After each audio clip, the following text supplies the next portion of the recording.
Bonjour Sylvain, merci de m'accorder cette petite interview sur YouTube et puis que je vais reproduire un petit peu sur mon site et divers médias que j'ai ici à ma disposition pour mes visiteurs. Alors t'es à Shanghai actuellement, moi je te connais depuis un peu plus d'une dizaine d'années. À peu près, Euh, ouais. j'ai parlé un petit peu de toi ces derniers temps sur mon site et je voudrais que les visiteurs puissent te connaître un petit peu mieux et découvrir ton site et ce que tu fais dans la vie et qu'est-ce que tu fais à Shanghai. Alors est-ce que tu pourrais te présenter en quelques mots? Donc, je m'appelle Sylvain, j'ai 25 ans. Donc, actuellement, je suis à Shanghai, où j'étudie le chinois à l'université de Fudan. Auparavant, j'ai étudié l'histoire et la communication à Lille 3, donc à l'université de Villeneuve-d'Ascq. Et j'ai aussi travaillé une année dans l'import avec toi. J'ai donné quelques cours d'histoire dans des lycées à Dunkerque. Et là, donc, je suis parti en Chine pendant un an pour apprendre de manière, on va dire, très, très, très approfondie le chinois. Parce que ça me semble plus intéressant d'apprendre en Chine qu'en France. Sur quel point ça te semble plus intéressant d'apprendre en Chine qu'en France? Disons que j'ai fait l'expérience de quelques cours de chinois à l'université et ça m'a semblé très confus et absolument pas pédagogique. C'est-à-dire que on t'assénait des concepts, des mots de vocabulaire, etc. Il fallait que tu apprennes ça par cœur de manière très abrutissante. Et sachant que tu étais toi parti en Chine et que tu m'as fortement conseillé cette expérience, je me suis dit après tout pourquoi pas. Et je dois avouer que pour l'instant, après un peu plus de 9 mois, je regrette pas du tout d'être parti. Mhm. Et, tu dis que tu as donné des cours d'histoire, mais je pense que là il faudrait un petit peu préciser des cours d'histoire qui portaient sur quoi? Bah, des cours d'histoire chinoise, comme tu t'en doutes bien. J'en ai fait sur la cité interdite, sur Zheng He, le célèbre explorateur chinois. De manière générale, c'était des cours surtout branchés sur l'époque impériale chinoise et sur des concepts assez larges, dans le sens où c'était destiné à un public de lycéens. Donc il fallait pas être trop spécifique, trop technique, sachant que l'histoire chinoise est quand même assez différente de l'histoire européenne qu'on nous apprend dans les écoles en France. Donc il faut savoir rester, je pense, intéressant. C'est la chose la plus importante. Mais aussi susciter l'intérêt de l'interlocuteur. Donc toujours, d'après ce que j'en ai appris, donner des petites anecdotes. C'est ce que j'essaie de faire quand j'écris des articles, par exemple, sur des sujets spécifiques. En ce moment, là tout de suite, je suis en train d'écrire un sur Confucius et la philosophie chinoise. Et j'essaie en fait, sachant que c'est un sujet qui parle pas à tout le monde au premier abord, de susciter l'intérêt du lecteur en donnant toujours des petites anecdotes qui vont faire rire, qui vont faire réfléchir, et essayer de faire le rapport avec ce que lui peut connaître. Et alors, tu dis que tu es en Chine depuis 9 mois maintenant. Depuis Euh, février. ouais. Et quel a été l'élément déclencheur pour que tu aies été installé en Chine pour une année donc à l'université de Fudan à Shanghai? Euh, pour être honnête, je pense que d'un point de vue professionnel, j'étais dans une impasse en France. C'est-à-dire que j'ai fait des études donc d'histoire et aussi de communication internet, mais que les débouchés sont, on va dire, pas énormes. Du coup, j'avais le choix entre aller au pôle emploi comme un malheureux et qu'on me donne un emploi qui me permettrait pas du tout de m'épanouir et de faire ce que je veux, ou alors de prendre sur moi, parce qu'il a fallu faire un prêt à la banque, faire énormément de démarches administratives, mais partir à l'autre bout du monde pour me donner justement les clés et les moyens de réussir à faire ce que je veux en rentrant en France. Ouais, donc tu penses qu'au niveau professionnel, la Chine, c'est l'expatriation et la maîtrise du chinois, ça va être utile. Exactement, oui. Je pense aussi que plus, pas plus que la maîtrise du chinois, mais rien que le fait de partir dans un pays, quel qu'il soit, te donne des clés, t'apporte des expériences qui pourront te servir dans la vie de tous les jours en fait. Par exemple, je vois ici, j'ai eu énormément de tracas administratifs, aussi bien au niveau du permis de résidence que de la prolongation du permis de séjour, que quand ma copine est venue cet été, d'ailleurs juste bonjour, euh, on a eu énormément de soucis avec le commissariat, sachant qu'en fait j'ai choisi de pas loger à la résidence universitaire. Et donc j'habite dans le quartier de Hongko, donc à côté du stade de foot, et qui est vraiment un quartier où je croise aucun étranger. Je suis 24 heures sur 24, on va dire au cœur de la Chine. Et ce qui est intéressant, c'est que c'est pas un de ces quartiers huppés de Shanghai, parce qu'on a toujours une image de Shanghai qui est assez, on va dire. Les gens disent tu vas à Shanghai, tu vas pas en Chine. Je suis pas d'accord. Il y a bien sûr possibilité, si on est expatrié, qu'on travaille pour une grosse boîte, qu'on gagne des milliers d'euros par mois, de vivre dans un quartier très huppé, façon History Allen, où il y a des grilles, des gardiens, et on est totalement coupé du monde. Et je pense que c'est absolument pas quelque chose à faire. Si on veut partir dans un pays, découvrir sa culture, je pense qu'il est beaucoup plus intéressant de se mettre au contact des gens, des locaux, et on apprend beaucoup plus, aussi bien d'un point de vue culturel que d'un point de vue linguistique, parce que pour pratiquer le chinois, quand on est dans un endroit où personne parle anglais, on est obligé, donc ça aide énormément, et je pense que c'est aussi beaucoup plus instructif. Alors, tu dis que tu as rencontré des difficultés avec le commissariat. Est-ce que tu pourrais détailler un petit peu ça? Alors, à la base, j'ai trouvé mon appartement sur Smart Shanghai. J'ai eu la chance que ma colocataire parle français là-dessus. Et puis en plus, elle a habité à Villeneuve d'Ascq à 300 mètres de chez moi, donc ça aide encore plus.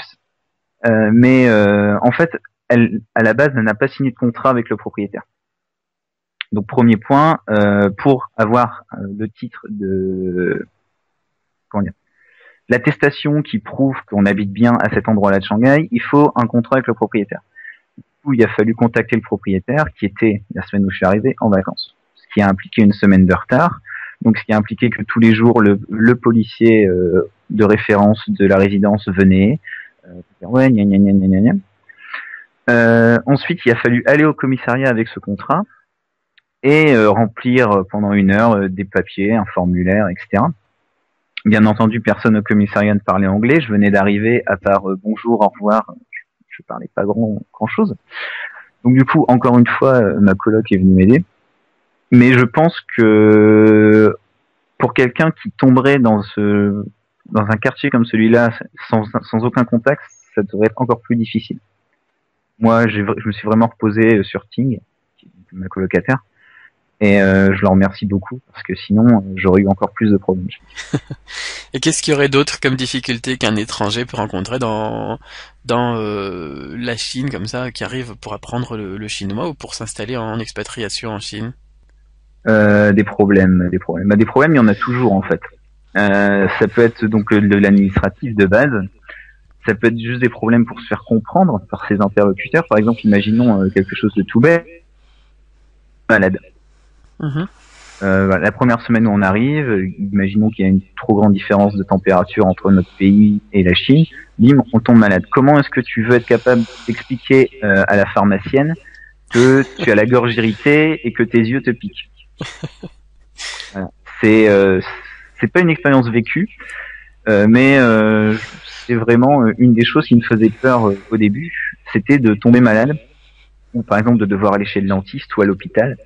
En ne parlant pas un mot de chinois et en sachant pertinemment que très peu de gens parlent anglais. Aussi, il faut, en tout cas pour la Chine, partir du principe que c'est absolument pas pareil qu'en France. Sur quel point? Le climat, la culture, il y a des comportements que les Chinois ont qui pour eux sont tout à fait normaux et qui pour un Français semblent impossible à imaginer. Par exemple, quelque chose d'ultra classique, les Chinois crachent tout le temps, ils reniflent, alors qu'un Français, de base, lui, va avoir tendance à se moucher. Mais quand on discute avec un Chinois, il en ressort que pour lui, le fait de se moucher et de mettre ça dans sa poche, c'est tout aussi peu hygiénique. Donc, est-ce que l'un a raison, l'autre tort? Je ne m'aventurerai pas là, mais ce genre de choses. Il faut aller rechercher sur pourquoi est-ce qu'on a inventé le mouchoir. Et là, c'est intéressant. Ah bah, ça pourrait faire un bon article, ça. Voilà. Alors, le chinois, c'est comment d'étudier le chinois en Chine? C'est bien. Comment dire, c'est intéressant. et surtout on a l'impression de progresser. La première chose en fait, c'est que ce qui est bien, c'est qu'on va au cours le matin, on apprend du vocabulaire, on apprend des phrases, de la grammaire, et tout de suite, dès qu'on sort de la fac, on peut le mettre en pratique. On va, bon, à côté de Fudan, il y a une grande zone commerciale qui est Wujiaochang, et où il y a énormément de restaurants, de centres commerciaux, etc. Donc les étudiants vont souvent là-bas. Et hop, on rentre dans un restaurant, bim, on peut commander en chinois, alors qu'on a fait la leçon le matin même. Et c'est très gratifiant en fait de pouvoir mettre en pratique tout de suite ce qu'on a appris et pas comment dire, pas végéter avec, sachant que par exemple si on apprend en France, il faudra attendre 1 an, 2 ans avant de pouvoir le mettre en pratique. Et petite chose, je déconseille fortement aux gens qui apprennent le chinois d'essayer de parler chinois dans les restaurants chinois à Lille. Les gens sont cantonnés. Ah, il y a beaucoup de Hongkongais et de Vietnamiens dans les restaurants chinois en France, c'est vrai. Voilà. Et ils parlent cantonais et pas mandarin. Et surtout, ils s'attendent pas à ce que vous leur parliez en chinois. Ah ouais, déjà s'y attendent pas, de toute façon, ils vont pas comprendre que ce que tu baragouines, ça c'est certain. Mais même en Chine, hein, il y a beaucoup de Chinois qui s'attendent pas à ce que quelqu'un vienne leur poser une question en chinois. J'avais déjà eu cette expérience. Une fois, j'étais à Walmart à Wujiaochang justement, et je pose une question à l'étage à une vendeuse en chinois, et elle me répond en chinois. Attends, je vais te chercher quelqu'un qui comprendra ce que tu dis, qui parle anglais, parce qu'elle Ouais. s'attendait à ce que je lui parle en anglais et elle essayait de comprendre de l'anglais. Mais effectivement, ouais, ça peut être une barrière. Et donc là, tu as évoqué pas mal de points positifs. Est-ce qu'il y a des difficultés ou des points négatifs qu'un étranger peut rencontrer ou un Français peut rencontrer dans l'enseignement du chinois aux étrangers en université chinoise? Un français, oui. L'enseignement est en anglais. Ah, Voilà. effectivement, c'est Donc vrai. en fait, tous les cours, oui, non, mais c'est bête, mais tous les cours sont en anglais. Donc, faut faire attention à avoir quand même des bases en anglais. On ne demande pas d'être bilingue, mais pouvoir lire, ne serait-ce que lire, parce que tous les livres sont en anglais, etc. C'est très intéressant. Parce que ça permet, en fait, en même temps qu'on apprend le chinois, de progresser en anglais. Sachant que quand on veut communiquer avec des camarades de classe, avec les professeurs, ça va être en anglais. Au début. Parce que là, j'ai changé de niveau depuis la rentrée. Et on n'utilise quasiment plus l'anglais en cours. C'est reste vraiment pour un mot de vocabulaire très spécifique ou seulement l'écrit. Là, l'écrit dans le sens où c'est écrit dans les livres. On pose une question, c'est en chinois, le prof nous répond en chinois. Les explications de vocabulaire sont en chinois. Et même quand on parle avec les gens de notre classe, surtout avec les Japonais et les Coréens, c'est en chinois. Parce qu'il faut savoir que les Japonais et les Coréens parlent pas très bien anglais. Et donc ont tendance à, dès le début, communiquer en chinois avec nous. Donc ce qui est pas mal, parce que du coup ça nous force à pratiquer. Mais je pense que c'est oui la grosse chose à savoir, c'est que tout se fera en anglais et que il faut pas se dire j'ai fait l'anglais au lycée, c'est bon, je peux partir. Non, non vraiment. Je veux dire, ça demande d'avoir quand même des bases solides. Mhm. Sinon, c'est vrai que ça fait beaucoup plus de travail à abattre pour un francophone qu'un anglophone qui va prendre le chinois en Chine, du coup. Ah oui, parce que je vois, j'avais quelqu'un dans mon groupe au précédent semestre qui à chaque fois retraduisait tous les mots de vocabulaire du chinois à l'anglais et de l'anglais au français. Donc ça donne déjà 2 fois plus de travail. Et en plus, ça peut donner lieu à des contresens parce qu'il y a certains termes qui sont traduits en anglais, mais qui peuvent être des faux amis en français. Et quand on les traduit à la volée, ça peut impliquer que finalement, on apprend un mot en chinois, on pense que ça veut dire quelque chose. Et c'est pas... Effectivement. Et alors, après, à l'avenir, comment est-ce que tu vas mettre à profit ton expérience quand tu vas retourner en France ou dans un autre pays euh... L'expérience de l'expatriation déjà, je pense qu'elle va être utile dans la vie de tous les jours. C'est-à-dire, on acquiert beaucoup d'autonomie, on apprend à se débrouiller par soi-même, vraiment faire preuve d'initiative, ce genre de choses, et surtout d'adaptabilité. C'est-à-dire que je pense que maintenant, en rentrant en France, il n'y a plus grand-chose qui va pouvoir me prendre au dépourvu. Et pour le chinois lui-même, j'avoue que j'aimerais bien pouvoir l'enseigner à des débutants. Je vais aussi me servir de tout ce que j'ai appris au niveau de la culture pour continuer à écrire sur mon blog, sur d'autres sites comme le Chine chinois. et me faire un petit peu le promoteur de l'histoire chinoise qui est à mon sens trop peu étudié en France. Et je trouve que c'est fort dommage parce que c'est vraiment très très intéressant. Ok, donc tu vas continuer à bloguer, faire de l'histoire, et bah, j'espère que tu me rejoindras un petit peu de temps en temps sur mon canal YouTube ou sur ton canal YouTube si tu le crées pour montrer tout ça aussi en vidéo, faire un peu plus sympathique, plus moderne. Ah bah oui, j'ai fait l'acquisition d'une tablette graphique il y a 2 jours exprès pour justement, on va dire, accompagner les articles d'histoire que je poste sur mon blog, pour pouvoir donner un côté plus interactif. Bon bah super, bah écoute, je te remercie beaucoup pour ce moment qu'on a passé ensemble et puis Non. on se revoit bah, très bientôt pour d'autres articles et d'autres vidéos alors. Bah, merci à toi. À bientôt. Salut.